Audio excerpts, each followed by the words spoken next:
Somebody's got to clean up your mess. Just because it's not you doesn't mean it's right. I mean, show some respect for the neighborhood. Neighbors furious over the aftermath of graduation celebrations. Plus, a double bomb threat forces evacuations here at home. And new at 5, the controversial relocation of a major retailer. What's at stake tonight? Covering Northern California, you're watching Action News Now. Coverage you can count on. Tonight, still no arrest after a bomb threat in Tehama County. That's right. Law enforcement evacuated Red Bluff High School as well as the Tehama County Superior Court. That's where we find Action News Now reporter Tori Apodaca live. Tori, how did police determine it was safe for people to finally get back to work today? Well, Tehama County Deputy Captain Dave Kane tells me that they didn't find anything suspicious when they searched the building, Haley. Once the deputies cleared the courthouse of the public, everyone went back inside and it was business as usual. The threat didn't cause any hearings to be pushed back. I asked Kane what types of things they look for during the search with a threat like this. We're looking for anything that's out of place, out of the ordinary. We're also looking at video surveillance systems that we have internally and externally of the building to see if anyone could have accessed any public access areas of the facility without our knowledge. Kane says they had bomb threats at the old courthouse and already have protocols in place on how to handle the situation, as well as being able to monitor the cameras even when they're at their home base. This is the first threat at the new courthouse. And the Red Bluff Police Department was responsible for the search and investigation at Red Bluff High School, and they also found nothing suspicious. Live in Red Bluff, Tori Apodaca, Action News Now. Coverage you can count on. Thanks, Tori. Both departments are working together to find out where those calls initially came from. The Thermalito School District says it was not fentanyl that sent 2 students to the hospital last week. Superintendent Greg Blake says a student brought marijuana edibles to campus and shared it with another student. Blake says in part that police confirmed the edibles did not contain fentanyl. He also says both students were released from the hospital that very same day. We're working to learn if police know how these kids got a hold of those drugs. People in Chico are furious over the aftermath of the Chico State graduation celebrations. New at 5, firefighters are speaking out as well about their concerns. Action News Now reporter Danny Maston is live in a neighborhood near campus. And Danny, besides the mess, what are first responders worried about? Well, Alan, take a look at this here. This completely burned couch is what our Chico firefighters are concerned about. From burnt couches, glass in the streets, to trash on sidewalks. This is the aftermath from Chico State graduation parties. These kids, they don't really live here. They're here for a little while, so they don't really treat it as their own. They just thrash the neighborhood pretty much. Chad Prescott has lived in this house near Chico State for over 2 years. He tells Action News Now not only is the neighborhood filled with trash, but it is also filled with broken glass, and this is a big concern for Prescott. Glass out in the middle of your sidewalk, clean it up. People walk their dogs down the street. We don't want our dogs getting hurt, which has already happened. So just have a little more respect. People I spoke to in the neighborhood near Hazel and 6th Street tell me they saw this couch being lit on fire at 3 this morning. Chico Fire tells me it responded to 5 calls last night of couches being reported on fire. Delays our response to real emergencies. Somebody could be having a heart attack down the street, and now they've got a 2-minute delay because a few people threw a couple drinks back and went and lit a couch on fire in the middle of the street. Chico Fire also says participating in this act is dangerous for many reasons. They can get burn injuries. It can get close to houses. Sometimes these are in dumpsters when they burn this furniture, so it could be up against an apartment building. And typically when they're lighting these pieces of furniture on fire, it's near homes where people are sleeping. Fire tells me last year it responded to only 1 call for a couch fire. This year it responded to 9 calls of reports of couches being on fire over the past 7 days. Live in Chico, Danny Maston, Action News Now coverage you can count on. All right, thank you, Danny. Tomorrow, Public Works will hold 2 drop-dash events from 10 a.m. to 3 p.m. More graduates can come and drop off household items or clothes to donate. The event takes place on the corner of 3rd and Orange Street. Well, breaking today, Governor Gavin Newsom rolled out his plan today to spend $2 billion on battling and preventing wildfires across California. That is double the previous state budget's wildfire spending. We're also looking to build out the equivalent of the National Hurricane Center here for the state of California. That's also part of our May revised budget. This will allow us a center to bring all of our emergency personnel and key players under one roof. Newsom says the money could pay for firefighting equipment such as planes and helicopters. It would also help pay for forest management and the creation of fire breaks. Cal Fire Butte County contained a 3-acre brush fire in Oroville. It happened near 20th Street and Russell Proctor Way. Cal Fire says the flames didn't threaten any buildings. It took just about 10 minutes to get things under control. You can see all the scorched grass out there. Now, if you're still seeing smoke in the skies over Oroville, it could be from a control burn Cal Fire's running at the Raby Road shooting range. Now, this is in the southern part near the After Bay and south of the Oroville Airport. It's a joint effort between Cal Fire, the Department of Fish and Wildlife, and the DWR. They're clearing 30 acres of thick grass that they say poses a significant fire hazard. Plus, it's a chance for firefighters to train for what could be a pretty busy fire season. Typically, due to the hazards of shooting in this area, we've had fires out here that can have the potential to escape into the Oroville wildlife area. So we do this to keep the vegetation down. All that smoke shut down the shooting range today, but it will be back open tomorrow. Let's take a live look now over Lake Oroville. You can see a little bit of hazy skies out there, mostly sunny and blue. Let's check in with Chief Meteorologist Jason Stiff.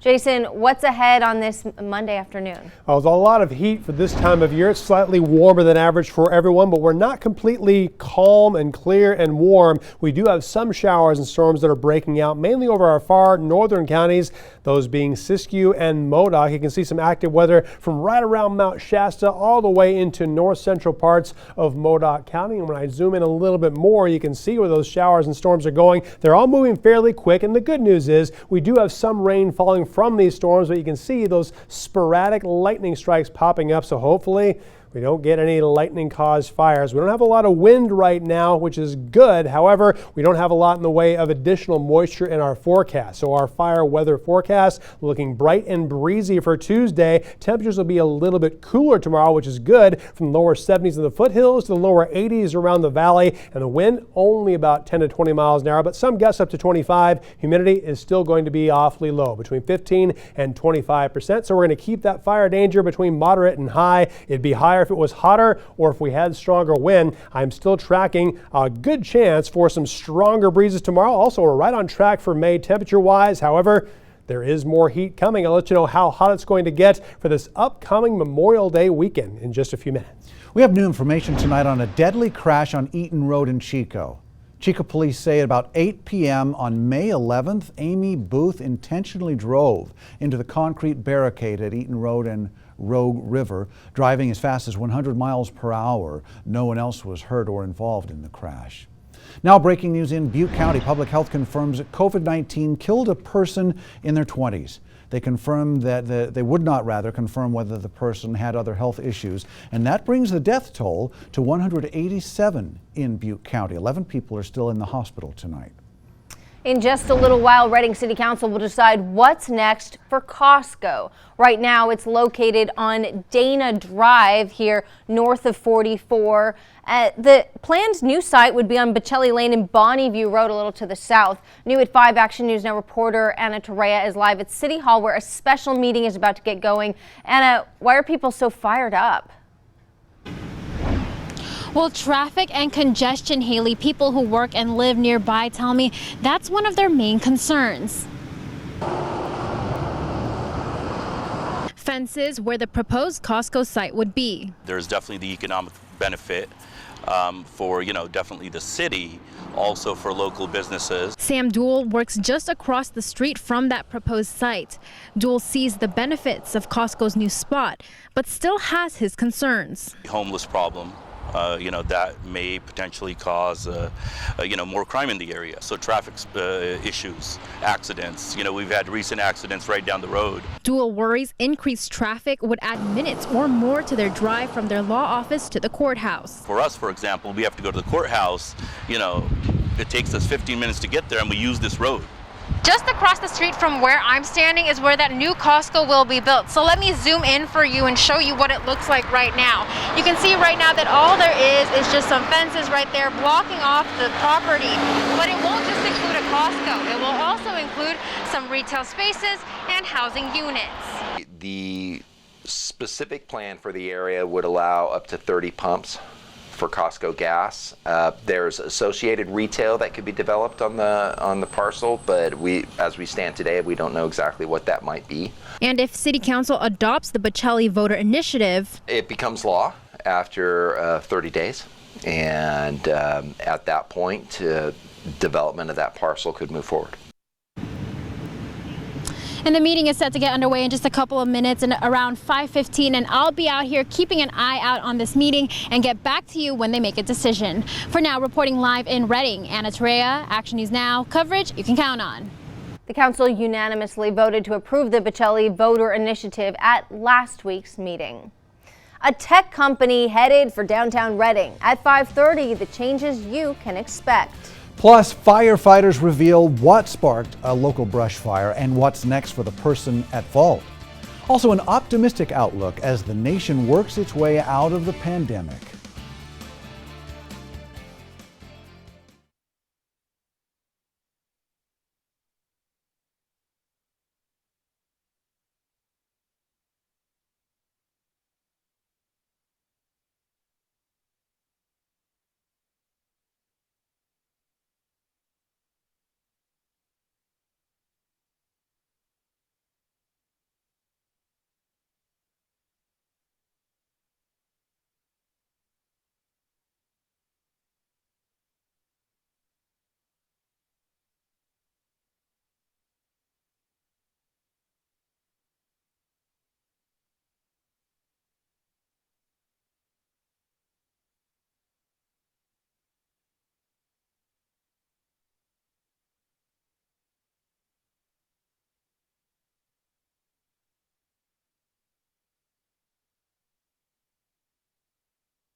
Well, the U.S. is reaching a milestone in this pandemic. The CDC shows 25 states plus Washington, D.C. have now fully vaccinated at least half of their adults against COVID-19, with Maine leading the pack. Average new COVID-19 cases are about half of what they were 3 weeks ago, and the 7-day death average is down by more than 20% compared to a month ago. The progress is sparking reopenings. There's nothing better than a full restaurant, a full bar. CDC has shown that the science shows if you're vaccinated, you're protected. Signs of normalcy are everywhere. Take a look at the crowd at the PGA Championship yesterday as Phil Mickelson became the oldest golfer to win a major, and 15,000 fans watched the first round of the NBA playoffs in one of the largest indoor events for the state since the pandemic started. But nationally, the average daily pace of vaccination is down nearly 50% from its April peak, and researchers predict a COVID-19 booster shot may be necessary. A new vaccination clinic is opening tomorrow in Chico. This will be on Cohasset Road in the Enloe Prompt Care parking lot on Mondays, Tuesdays, and Thursdays. Pfizer will be the vaccine available. On Wednesdays, it will be Moderna. Plus, this Friday only, a Johnson & Johnson clinic. Appointments are encouraged through myturn.ca.gov, but walk-ups will be available.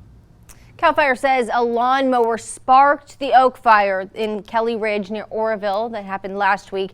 Crews stopped the burn at just over 2 acres. CAL FIRE cited the person responsible for not having water or a shovel ready as they were mowing out there. CAL FIRE says if you have to do yard work when it's hot and dry out there, make sure you are finished before 10 in the morning.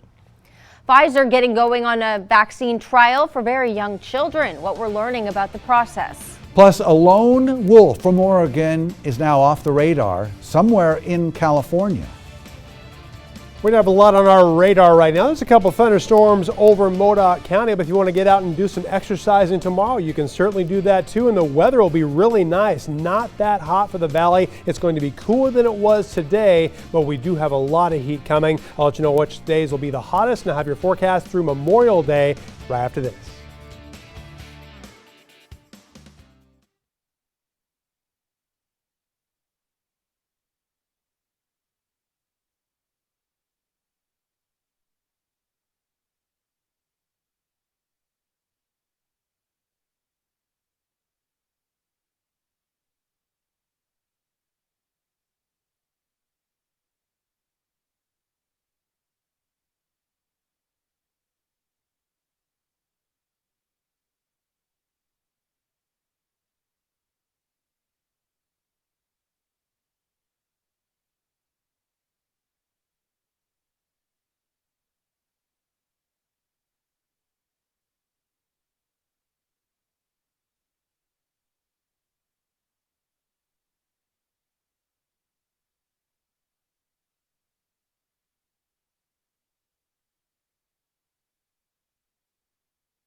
And now, Action News Now Storm Tracker weather. Coverage you can count on. Partly sunny out there over Modoc County. We're taking a live look right now. You can see those nice puffy clouds out there in the sky. Oh, Chief Meteorologist Jason Stiff has a look at our forecast as we head into this Monday evening. Yeah, a little bit of activity over Siskiyou and Modoc County. Some isolated showers, a few thunderstorms too. I've been tracking that through the afternoon. We've had a few lightning strikes also. We're hoping that we don't have any lightning-caused fires, but that is certainly not out of the realm of possibility. Another live view looking out toward the northeast from our Devil's Garden camera. camera, you can see all those clouds developing. It was actually a little bit more active a little bit earlier in the afternoon, but we still have some more showers and storms, which I'm going to show you coming up in just a second. Well, very consistent temperatures around Shasta, Tehama, as well as Butte counties. Look at this, 86 degrees for Chico, Corning, as well as Red Bluff and Redding. 65 degrees, though, with more clouds over Alturas. It's 77 degrees in Weaverville and 87 degrees in Oroville. And look at this, where most places except for Mount Shasta between 5 and 10 degrees warmer than 24 hours ago. We had lots of gusty wind over the weekend. Today, a little bit weaker, but we're going to have slightly stronger breezes tomorrow afternoon. Everyone between 9 and 16 miles an hour around the valley, and a little bit weaker than that over the foothills. But you can see those showers and storms once again from just southeast of Mount Shasta, extending all the way into Modoc County. Some isolated thunderstrikes out of that. Another one just passing out of Siskiyou County, moving to far northwestern Modoc County. So watch out for that if you're going to be driving on Highway 139. We will have some gusty wind and some brief heavy rain out of that. But for the most part, once the sun goes down, our chances for some rain and thunderstorms goes away rapidly. We're going to have a mostly sunny to completely sunny Tuesday. Just a few more clouds over the mountains, and then some more high clouds will skirt over much of northern California Wednesday morning, but they're going to be gone pretty fast. We're going to have some more afternoon sunshine too, and the temperatures are really going to rise. That despite a trough of low pressure that will bring more breezes. Thursday and Friday, not a great chance for any precipitation. There's a slight chance for some mountain showers by Saturday, but I'm not betting on very much rain falling at all. We're not going to have any good chance for snow. And then as the rest of the Memorial Day weekend gets here, prepare for heat. Make sure you have plenty of cold beverages because the temperatures are going to be well above average as we leave Memorial Day weekend and we head into June. The amounts of rain that we're expecting, not that impressive. These are 7-day totals and no one receiving up to 1/10 of an inch of rain. If we get that much, I would be pretty amazed. So here's the forecast for Tuesday. We're going to be about the same temperature-wise around Weaverville, another high of 77 degrees, but the breezes will be a little bit stronger. Fewer showers and storms around the northeastern part of our state, but the temperatures will also be a little bit cooler. Mid to upper 60s and lower 70s for Tuesday afternoon. Nice and mild tonight for the ridge with most lows only falling into the 50s. Highs slightly cooler tomorrow, but very seasonable from the upper 60s to the lower and mid 70s around Magalia and Paradise. For the rest of the valley, we'll have lows tonight in the mild 50s. Highs tomorrow also cooler, lower to mid 80s. That's just a slight bit below average for this time of year. And for the Chico area, lows tonight between 52 and 57. Highs also comfortable and seasonable. Right now, we're supposed to be in the lower 80s. The next 7 days in Chico, though, it is going to get hotter. Look at that upcoming Memorial Day weekend, looking at 90s across the board and mid to upper 90s by Sunday and Memorial Day. Just some breezes Thursday and Friday. And for Redding, lower 80s tomorrow, and then we're going to say goodbye to that for a while. By Sunday and Monday, mid to upper 90s, close to 100. Big support from the White House today as we look for wildfire and hurricane relief, plus a deadly crash in our area, what we're learning about how the driver died. And having a tough time sleeping, experts share a few ways you can upgrade your rest with small tweaks to your diet.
Millions of Americans struggle with disrupted or interrupted sleep. And Laura Podesta explains why you might want to look at your diet if you want to improve the situation. Rise. Fold. Yoga instructor Bethany Lyons has a lot on her plate. She launched her own company during the pandemic, teaching online classes daily. She says healthy snacking is a must. I eat raw almonds, I eat roasted almonds, I eat salted, unsalted, any kind of almond that there is. Those nuts may also be helping her sleep at night. So you're a deep sleeper. Do you think your diet contributes to that? 100%. I think sleep and our energy and all of it is very holistic, right? So it's like the way we live our entire lives. Nutrition expert Dr. Nicola Vina says there's a reason people who snack on almonds, walnuts, and pistachios might toss and turn a little less at night. They have high amounts of magnesium, which has been thought to help improve sleep. Another surprising sleep aid, tart cherry juice. It contains a small amount of melatonin, and melatonin is a hormone that we have naturally in our bodies that rises right before we fall asleep. Michael Tanney says he drinks cherry juice a few times a week after dinner. If I have it at night, I have no issues falling asleep, which is not always the case with other fruits or juices because of the sugar. Turmeric, the key ingredient in golden milk, is known for its anti-inflammatory properties, which are associated with good sleep. Alcoholic drinks, which might make you feel sleepy at first, can disrupt your REM cycles. Besides ditching alcohol, experts recommend cutting off caffeine after 4 p.m. and avoiding high-fat or heavy meals before bed. Lyons also prioritizes exercise. She says those good habits help her rest a little easier. Laura Podesta, CBS News. Other lesser-known foods that might hurt your sleep are tomatoes due to their high acidic content. Meat and cheese pizza, the experts say, are also not so good for sleep. They contain higher levels of the amino acid theramine, which makes you feel more alert. An adventurous young gray wolf that came to California from Oregon is now off the radar. Trackers haven't detected a ping from 2-year-old OR93 since April. The Department of Fish and Wildlife says while it's possible the animal has died, they hope his collar is simply malfunctioning. The wolf's radio collar stopped emitting pings in the San Luis Obispo County area. He left his pack for the Golden State looking for a mate, though fewer than a dozen wolves live here. A driver thrown from an SUV in an early morning crash. What we're learning about how it happened.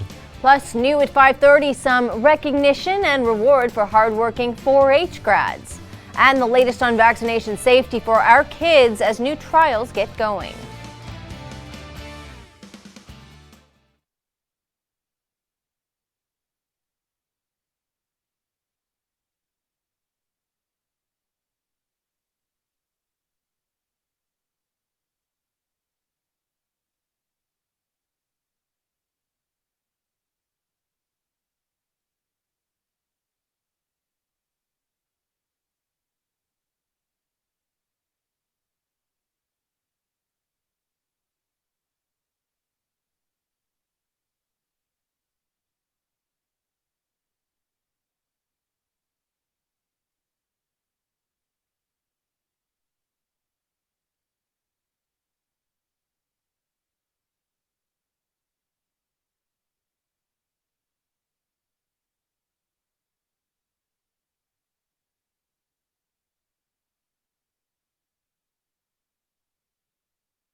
Northern California.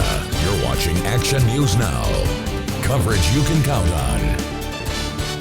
We're tracking major steps forward in California's journey out of the COVID-19 pandemic. California reported far fewer COVID-19 cases this past week, adding just about 8,200. That's down about 23% from the previous week's tally of more than 10,000 new cases.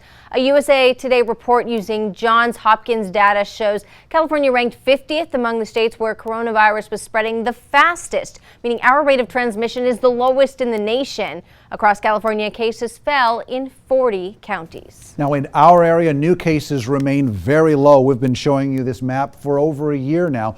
2 new cases over here in Lassen County, over 5,700 there.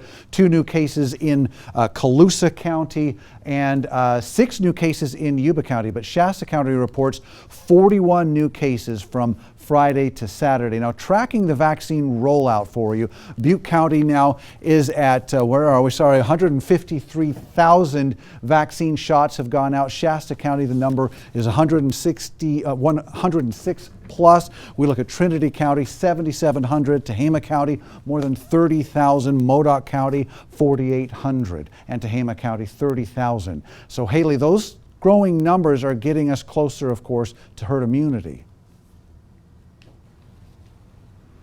That's right. Here's where our country stands so far. About 62% of adults have had at least 1 dose. 357 million doses have gone out.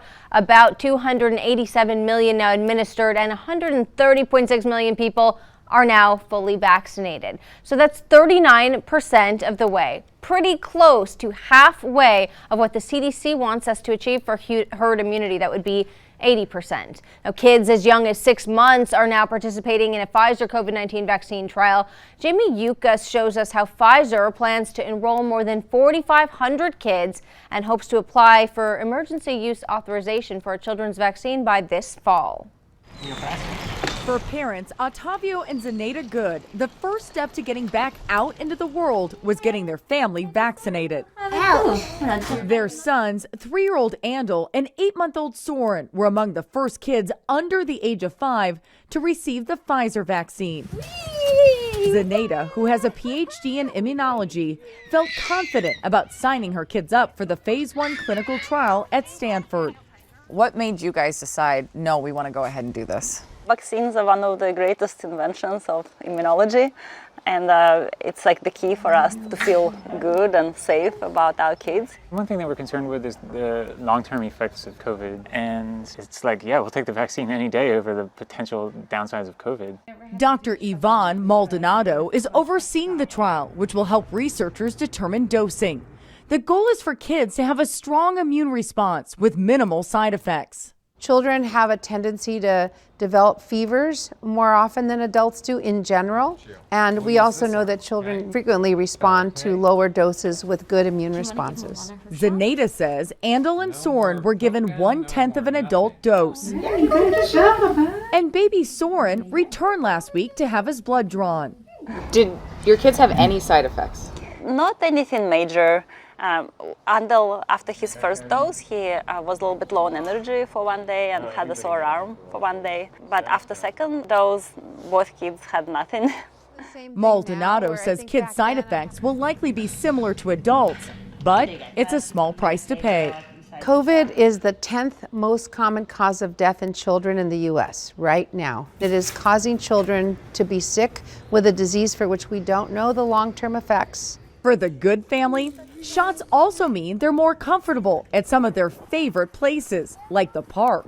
What I really miss is going to the playground and meeting new families and making friends and coming back to our house and playing, you know. And now we are happy to open up to the world again. Now we feel protected and we don't feel worried anymore, and it's a wonderful feeling. Now, the CDC says it's investigating a small number of teens and young adults who developed the rare heart condition called myocarditis after being vaccinated. The agency says all appear to have mild symptoms, and there's no clear link between the vaccine and the condition as of now. A new renovation project is in the works for the Redding downtown area. Take a look at these designs of what the new building would look like. Developers with Downtown Collection purchased the aging building at Walden and Gold Streets, just behind the Riverfront Playhouse. The developers say they'll restore the building and improve a section of the community by doing that. Softech, a local automation company, is moving in. I think it's exciting. Any business moving in is always great for an area, especially a tech business, because you bring in a lot of people from out of state, extra money. About a year ago, when we knew that we were going to be moving, we looked at the variety of properties that were available, and we need a lot of square footage. We need it to be open, a little bit like a mixed-use warehouse. We do a lot of engineering consulting, and so we wanted kind of a very open office space. The company plans to move into the new space by August. Well, one person is dead after crashing an SUV in Oroville this morning. So you can see that it happened right in this area of Ophir Road near the Baggett Palermo Road. Now, police say the impact of the crash threw the man from the SUV. He was dead when officers arrived. Police say while they are still trying to figure out how this happened, they do not believe any other cars were involved.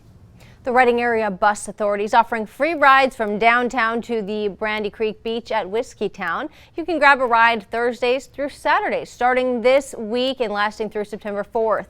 The bus starts up just after 9 a.m. and makes its final drop just after 7 p.m. with several different pickup locations. Go to actionnewsnow.com/links to see the full schedule.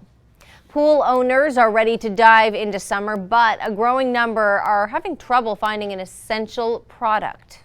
What do you need today? A couple things. Yes. Chlorine tablets, 3-inch, 2. Sold out.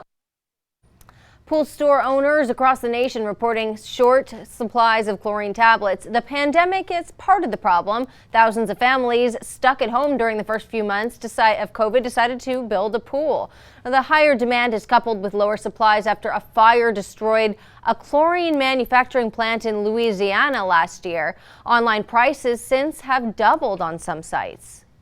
The customer, they don't want to spend money, Shortages are expected to continue, and experts believe prices will stay high through the end of summer. I checked in with Leslie's Pool Supply in Reading and in Chico. Employees tell me that the store manufactures its own tablets, so it wasn't affected by that fire or the shortage right now. Other local companies tell me it's panic buying that has supply prices up and those shelves empty.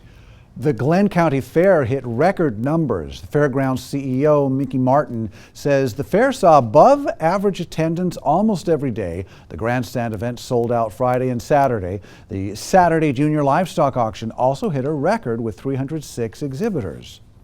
Now, new at 5:30, Glenn County 4-H awarded scholarships to 5 graduating seniors. Carson Carl, Magella Millen, J.C. Moll, Madeline Nissen, and Viviana Olmos all get well-deserved help as they continue their educations. Congratulations to the hard-working students.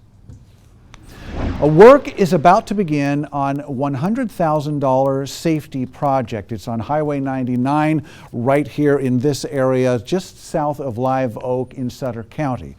Now, changes include no left turns to Live Oak Boulevard there just past the railroad tracks at Encinal Road. The work starts at 7 tonight and runs through 7 tomorrow night as well. Crews will replace the left turn lanes in the center median with flexible delineators, rumble strips, and yellow striping. And Haley crews will be out and about in Siskiyou County as well. That's right. If you travel Highway 89, a heads up for you. Each day this week, Caltrans will be working on $1 million improvement project, replacing asphalt and highway markings. You can expect one-way traffic during daytime hours. Drought conditions mean low lake levels across the Plumas National Forest. Now, docks at some boat launches can't set up this season. Anchoring your boat near your campsite could not be possible in some areas. The Forest Service says Lost Cove at Antelope Lake, Frenchman at Frenchman Lake, and Honker Cove at Lake Davis will have docks available this season. They will have docks. Now, Lunker Point at Frenchman and several at Lake Davis, those are going to be out this year. Chief Meteorologist Jason Stiff joins us again. Jason, how are our lakes looking? We had a little bit of rain last week. Did that help much? No, unfortunately. We are losing water a lot rapidly than Mother Nature is supplying it recently. We've had some light amounts of rain recently, but it has not amounted to very much. And taking a look at our lake levels, they are going the wrong direction for us. I want to show you where we are right now, as well as where our capacity is and where we should be this time of year. First of all, for Lake Oroville, still not looking very good for us at all. Percent of capacity, only 39%. Percent of average where we should be this time of year, 47%. We are 184 feet from the top. Then we head to Shasta Lake, also looking much worse. Only 45% of capacity. Percent of average is 52, and we are 106 feet from the top, and it's not going to be climbing anytime soon. Let you know if we have any chance for any rain in the next 7 days through the end of May in just a few minutes. The White House is handing out new support ahead of hurricane season and fire season. We'll tell you about the help on the way.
Today, President Biden visited FEMA headquarters as the White House announces it's sending $1 billion to states, communities, and tribal governments for disaster preparation. Now, the National Oceanic and Atmospheric Administration says it is expecting an above normal hurricane season this year, with a likely range of 13 to 20 named storms.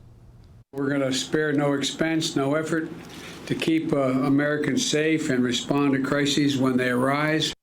Now, this week, President Biden is also facing self-imposed deadlines on two key issues: infrastructure and police reform. The president will meet privately with members of George Floyd's family at the White House tomorrow, marking the one-year anniversary of his killing. Congress is not likely to meet the president's calls to reach a deal by Tuesday on the George Floyd Justice in Policing Act. We're making good progress, hopeful progress, but we still have a lot of work to do. President Biden also wants to see significant progress on his American Jobs Plan by Memorial Day. Last week, the president gave Republicans a counteroffer, slashing his infrastructure plan from $2.3 to $1.7 trillion. Senate Republicans say the president's new proposal is still well above what they believe Congress can pass with bipartisan support, though talks with the administration continue. Well, warm and sunny for the week ahead. Chief Meteorologist Jason Stiff is along with your forecast. And a milestone win for one NBA team as a California favorite takes a hit.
And now, Action News Now Storm Tracker weather.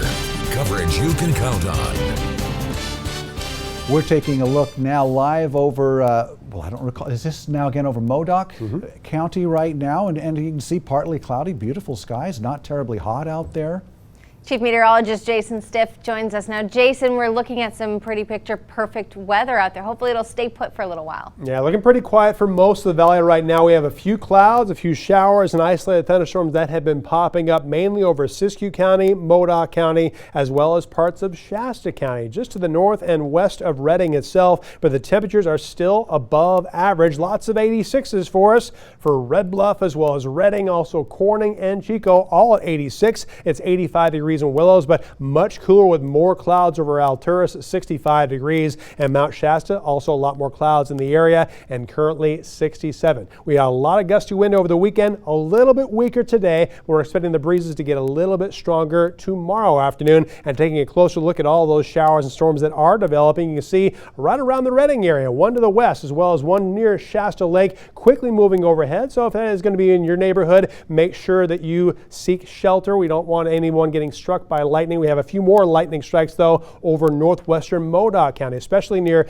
Clear Lake Reservoir. One cell just the northwestern part of the reservoir, quickly moving toward the Oregon state line. But for the most part, once the sun goes down, we're going to lose all those clouds, those showers, and those storms. So by late tonight through early tomorrow, a much quieter weather pattern for us. Just some spotty showers right along the Siskiyou and Modoc County line, and then more sunshine, especially for the valley tomorrow. The breezes will be a little bit stronger. Then we'll have some higher clouds moving overhead by early Wednesday morning. And don't forget, we also have a total lunar eclipse early Wednesday morning. About 4:15 is when it's going to be at its peak, but you have to get up really early to see it. But it will be really cool. We'll also have a fairly clear sky for it, and we'll have a little bit more in the way of breezes coming in Thursday and Friday. Another weak trough low pressure moves in, not giving us a great chance for showers. Slight chance for showers over the mountains by Saturday afternoon, but we have a lot more heat for this upcoming Memorial Day weekend. We're going to close out May and head into June on a very hot note. Not a very wet one though. Almost everyone with rain rather, less than 1/10 of an inch, so not very much wet weather for us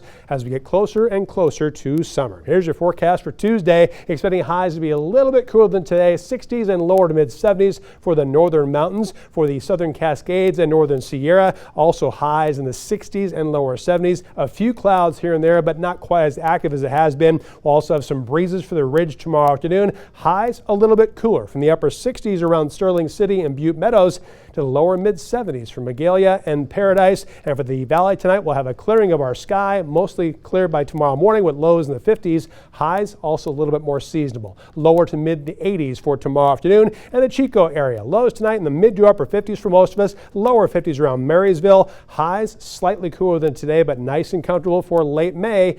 Lower to mid 80s for Tuesday. That's where we're going to come to an end though. We have a lot more heat coming. Look at this upcoming Memorial Day weekend. Mostly sunny to partly cloudy Saturday and Sunday. Sunny and hotter on Memorial Day itself. Highs in Chico mid to upper 90s Sunday and Monday. And for Redding, lower 80s tomorrow for one more day. Then it's going to be upper 80s, lower, mid, and upper 90s through Memorial Day. Thanks, Jason. A win for the ages. We show you the history made this weekend at the 2021 PGA Championship.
A win for the ages and those who may be of a somewhat advanced age this weekend at the PGA Championship in South Carolina. Yeah, 50-year-old Phil Mickelson became the oldest golfer in history to win a major championship, shooting 6 under par for the tournament. He claimed the Wanamaker Trophy by 2 strokes over Brooks Koepka and Louis Oosthuizen. Phil's new mark beats previous record holder Julius Boros by 2 years. That was when he was 48 years old when he won the PGA back in 1968, before Phil was even born. Mickelson said afterwards, there's no reason why you can't accomplish your goals at an older age. It just takes a little more work. The Phoenix Suns took down the Lakers last night. All-star guard Chris Paul dealing with an injury after last night's Lakers showdown. He spent the fourth quarter playing essentially with one shoulder. Now, this is the Suns' first playoff game win in 11 years, beating the Lakers 99-90. The Suns are up 1-0 in the best-of-7 series. The next game is in Phoenix tomorrow. Travel on the rebound, what a train route restoration means for your next trip.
The travel industry is bouncing back from pandemic shutdowns. That's right. Amtrak says it's restoring daily service on 12 long-distance routes, including 2 that run through Chico and Redding from Los Angeles to Seattle. Starting today, both that line and the Chicago to Seattle-Portland route will resume daily services. The routes were only operating 3 times a week due to low ridership during the pandemic.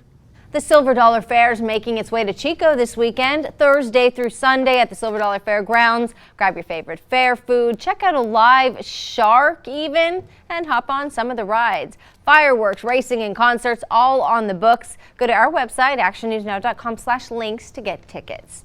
Chief Meteorologist Jason Stiff joins us one last time for a look at our forecast. Yeah, it's looking pretty nice for us. We're going to gradually cool down by tomorrow morning, but we'll also be a little bit cooler tomorrow afternoon than we were today. Temperatures right where they're supposed to be for the last week of May for the valley, starting out in the mild 50s, but by the mid to late afternoon hours, we'll be back in the lower 80s. Don't get used to that though, because we have a lot more heat coming, especially this upcoming Memorial Day weekend, where valley highs will easily get into the mid-90s. All right, here we go. Thanks for joining us for this hour, but stay right here for Action News Now at 6 coming up next.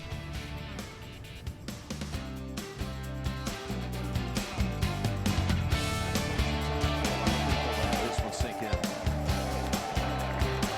But it was a day that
for it to take into effect. Now, at last week's City Council,